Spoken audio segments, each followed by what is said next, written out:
right, this is JT, Try and Keep Up podcast.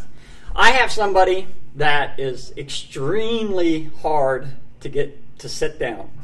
Now, I had to explain to him what a chair is because I don't think he's ever used one. Not really. Rodney Williford. Sir, anybody in this sport longer than 5 minutes knows who you are. I appreciate you sitting down with me today. Appreciate you, man. All right. Now we know what you can do because we're out here at Maryland. It's the 25th of April, 2021, first race, and you made some big noise. So, well, you got some big numbers. But let's back up a little bit. And where are you from and what got you started in all this? I'm from Rougemont, North Carolina. So I was kind of born and raised in Rougemont. It's near the Raleigh-Durham area in North Carolina. And what got me into this stuff, when I turned 16 and got my license, I also got my motorcycle's license and bought a motorcycle. And, you know, just started going to our little local drag strip at Roxborough Motorsports. You know, just kind of racing each Wednesday at Test and Tune night and just kind of trying to go faster and faster and figure things out and break the bike and tear it apart and put it back together and try to put it back a little quicker. And now here we are, you know, running 640s and 630s at 230 miles per hour. So now, if you the passion they have, how would you? I mean, you're to be nice about it. You have racers at different levels. You right. have guys that are just come out here to the race and do whatever, and then they have the people like you in this world that are way up here. Right. If these racers down here want to get to that level, so what would be your advice for them? So now we obviously know it takes money to compete at your level. Yeah. Well, it takes you know, it obviously takes some investment, right? You got to be willing to be all in and test more. That's kind of, you know, how I've gotten to where I am. It's always testing this, testing that. The same things don't always work for for different riders. You know, your different riding style, and so it's like you just got to fully, if you want to be at this level, you got to be able to fully, you know, focus on, you know, going faster, and then be ready to tear some stuff up. You know, like we've, and not just for me, but even for the other guys in this class, it's you know, you're out there, you're pushing these bikes so much harder than they were ever intended to be pushed. You know, these stock Hayabusas make, you know, 140 to 160 horsepower stock, and we're out here we're pushing them to 750, 800 horsepower, and things break. So I would say you also got to be ready to break stuff and put it back together and do it often. You know, like we've broken a lot of stuff. We've broken parts this weekend, and you know, so that's just the name of the game. Now, is obviously I mean, you've got riders, and then you have tuners, and then you have manufacturers. You're a little bit of everything, right? Okay? Where did it change for you? Where, I mean, the tuning aspect of it, the riding of it, where did all that begin for you? Was it just as your program advanced? Yeah, so really it was just as I got a little more advanced. You know, I was trying to go faster, and you know, playing with stock ECUs. Mm-hmm. And then, you know, I would say like one of the big turning points was when I started to race the Outlaw Pro Street class. Okay. I hooked up with John Clark and Jeff Nordine, and you know, we put a bike together with those guys, and you know, it was the first aftermarket ECU that I'd ever seen on a bike. You know, John kind of got me through that, John and Jeff, and then you know, I just kind of started learning from there. And you know, to the point now where we, you know, I've tuned, I don't know, probably 10 different types of aftermarket ECUs, and you know, you learn something every time that you kind of dig into a new ECU. So it's just like a natural progression. But you just got to be head down and, you know, be open-minded, you know, to the different platforms and the different softwares and the ECUs that are out there, and kind of, you know, if you can learn and understand how each one of those work and all the nuances and the little tricks that you can use with those, you can go fast with anything. Okay. Now, a lot of listeners may already know, but the power plants that you have and the beast of the bikes that you ride, especially the ones where the numbers you're putting up this weekend. Right. What's the power plant? When you take it from a stock, what do you have to do to it to put it at your level? Yeah, okay, so yeah, right. So when we first started, the turbo engines that we were building were pretty basic, right? Okay. You just put stock transmission, stock crank, and then you put heavy-duty rods and pistons, and you can run a stock head and stock cams. And, you can make 500 horsepower with that type of engine pretty regularly. But, as the class has progressed, we've come to the point now where we have to keep the engines together a little more reliably. We run billet cranks in the bikes. I have a billet APE cranks in the bike. Robinson Industries helps us out with transmissions, so full billet transmissions. Heavy duty rods from Carrillo. MTC helps us with some custom pistons that we use for the type of engine configuration. We port our own heads in-house, so we have ported head done by us, and then APE valve train, so heavy-duty valves, and then we use web camshafts as the cam. So it's pretty much a full engine build, top to bottom, and then wherever we can, we put heavy-duty studs everywhere to hold the engine together, trying to push them so far past the limit that they were designed for. So it's pretty much like, people say that you don't have to build a very robust turbo engine to make good power. That's true, but if you want it to live and make the power that we're making, you pretty much have to have a full top to bottom engine build. Okay. So, and with the progression, obviously the numbers, 50s were a big thing. We were all waiting on them, and then all of a sudden they started hitting, and then the 40s and so forth. When you look back at it, the progression, how quickly that accelerated just over the past few years, and then times dropping so quick. Right. Where do you see it going? Where do you think it's possible? Not necessarily just with you, but just with Pro Street. How low do you think it can go? I know that's kind of a I think question. Right now the question is when does safety come into question? Okay. And then for me the willingness of everybody to participate, because once you start dropping numbers that are a tenth and a half, 2/10 faster than 80% of the field, then there's a question as to are the 80%, the rest of the field, willing to get to that level? And do we even want bikes going 630s and 640s, on a regular basis at 230 plus miles per hour? It's super exciting for the fans, but it's one of those things where we might be at a point where we have to kind of just keep the bikes, build the rule set so that the bikes all kind of stick in the 650 and maybe a 640 here and there, just to kind of keep the participation.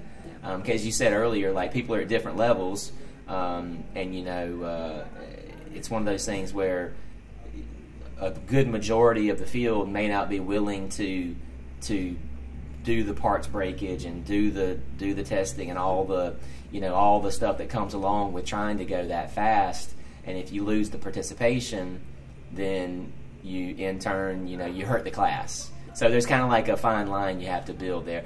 Personally, I think those bikes, if you took all the rules off of them and you wanted, you let them go all out, you could see numbers down in the 620s. If it were all no hose barred, no rules. But I don't know that we need to go there. Yeah. Okay. Now a lot of it plays into that. Again, outside looking in, track prep in the facility to be able to achieve those speeds. You can't simply run that anywhere. No. Okay. Obviously, you have Jason Miller in here, the XDA. He's well known for his track prep. Right. That track prep, when you're out there, because constantly your dad's sitting on your bike. So I've joked before, I've got more pictures of your dad on your bike than you. Right. And when you go out there and you're looking at that track, and again, this is more of an outside looking in question. When you're out there and you're touching at that track and you're feeling that track, because I notice, especially because I need to pay attention to you, because I'm watching your hand movements and stuff. Yeah. You also have a tendency to sit further out. Yeah. You don't necessarily drop in the groove that everybody else is using. Right. What's your mindset for when you're looking at the track and when you're lining up? What's Rodney Williford looking for? So for me, you know, I'm just looking to make sure that, you know, we got a nice, clean track. Okay. You know, so when you get up there, you know, obviously in the actual groove where most of the bikes are going, you know, bikes have been there. They've got maybe a little oil, or then like their feet. You know, even as you put your feet on the track to stand there, you know, kind of wear in the track and pull up the glue that's there. And with the type of bikes that we have, you know, the radial tire, and you've got a very narrow tire path also, tire patch. You know, you want to find the spot where it's clean, you know, the rubber is on the track and adhered to the track. Mm-hmm. You know, the track is black all the way across, right? Yeah. But that doesn't necessarily mean that there's rubber there and that it's adhered well to the track. Okay. So, you know, a lot of times there's just glue on top of concrete. You know, there's a bald patch, but the glue and, you know, all of the chemicals on top make it look black, but there's no rubber there. It's just concrete with glue on top. So you have to watch and be mindful of that. And then outside of that, you know, I just I walk the track. I know these tracks, so I don't have to walk them as much anymore. We've been on these tracks so much. But you kind of know, like, where the cracks are and where the rough spots are in the track and where some dips might be. So you just try to, you know, avoid those spots if you can. You know, because any little bit of bumps and cracks and stuff down track can upset the bike and upset the chassis. So you try to point and shoot for the clearest path with the least amount of obstacles. Now, again, here's another outside looking in question. So 230 plus miles an hour. So crazy speeds. Yeah. It's a no bar bike. So now, from somebody outside looking in, because some people follow me, don't follow motorsports, are you crazy? And how would you describe why you would want to do that? You know, I don't know that it's crazy. I just think that it's competitive. And, you know, you always want to try to be better. You know, that's kind of like my whole thing the whole time I've been coming through the motorcycle stage. I'm always trying to figure out how to be better, how to be faster. And, you know, those super fast speeds, you know, they don't, it's exciting, you know, it's adrenaline. You know, I don't know that it's crazy. I think, personally, I think that, you know, with the staff that we have here and the kind of like closed circuit racing and the EMTs on site and the type of protective gear that we wear, I tell people all the time that I don't ride on the street anymore. I don't ride a motorcycle on the street because I think that's crazy. You know, with all the distractions and people, you know, not watching out for us. So I feel safer out here on the racetrack, you know, running 230 plus miles per hour than I would riding a motorcycle on the street. All right, now, there's a two-part question. Okay, so how long has Rodney been racing now? And when you look back at that time, what memory pops out for you more than something? It could be a good one. It could be a victory. It could be a wreck. It could be just something that happened with you and family at the race. What memory really sticks out for you in your racing career, and how long have you been racing? So I've been racing. I've been racing since, when would it have been? It would have been 1993. So I'm not even sure how many years that is now. Oh gosh, 30 plus years. Yeah. So or 30-ish years. So I've been racing 30-ish years, and for me, like, I think, you know, there's two big memories. You know, winning my first championship in Outlaw. Okay. You know, so that was the first time that we went. You know, we decided to go pro racing, and you know that was pretty special. You know, just to be able to go from kind of like, I'll call it sportsman racing, and jumping into a pro class and then winning the championship in that class. So I'd say that was kind of like the one that kind of sticks out the most. And and then like I would say like the most exciting races. I think one of the most exciting races was when we were racing for a final here one day with against Richard on the Nitrous GS, and he had been running really good all weekend. And, I was not really up to par. I was running a few hundreds behind him most of the weekend. And, just came out like we took off and he pulled out way in front of me.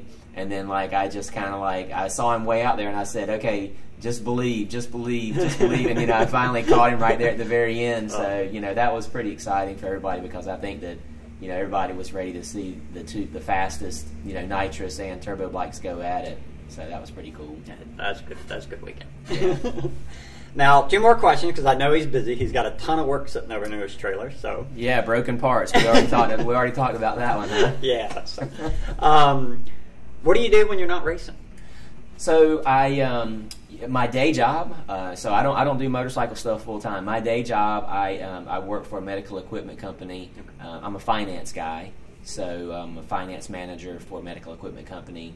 So, I just do this motorcycle stuff on the side and at night and on the weekend, and I'm blessed to be able to do that, and my wife and family support it and let me do that because I never feel like I'm at home, and I feel like the most of the time I get to spend with my family is at the racetrack, so that's kind of a blessing as well. And that kind of falls into the second question because it's a term that I've used to describe the Williford Army. Right. That shows up with you. Right. At the your dad, son? How many kids? So my dad travels with me. He's kind of like the crew chief. He won't let me drive the RV because I think he's scared of my driving. So he drives us everywhere we go. And my wife Amber, and then I got 6 kids.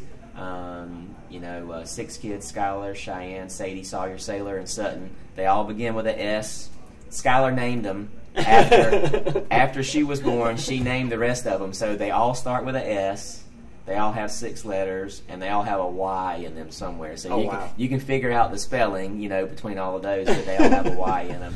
And this weekend, so we're here with my dad, my wife, 6 kids, and then we have 2 other friends that are with us as well. So we always travel with a big clan. Now, in my family, it's all J's. Oh, really cool. And then they ended up marrying J's. Oh, wow. So we didn't do the Y thing, but there was a J thing. So I know where y'all are coming from there. Yeah. All right. And what are you racing for? What do you have plans this year, 2021, for your racing? So. Well, I would like to win the championship this year. It's one of those things where I think I finished second the last 2 years. And I feel like this year we've got a good opportunity, with the rules changes and trying to, kind of tighten up the field a little bit more. So I'd like to win a championship. I'd like to win some races and win a championship. Hell, if I wasn't doing that, I probably wouldn't be out here. So, that's got to be a goal for me. So. All right, now I need to let him go because he's got a ton of work to do, and we're going to talk to him again as the season unfolds, I'm sure. So, and it's just sometimes hard to track them down, but I make sure that what they're doing comes first. So I'll work around y'all's schedule.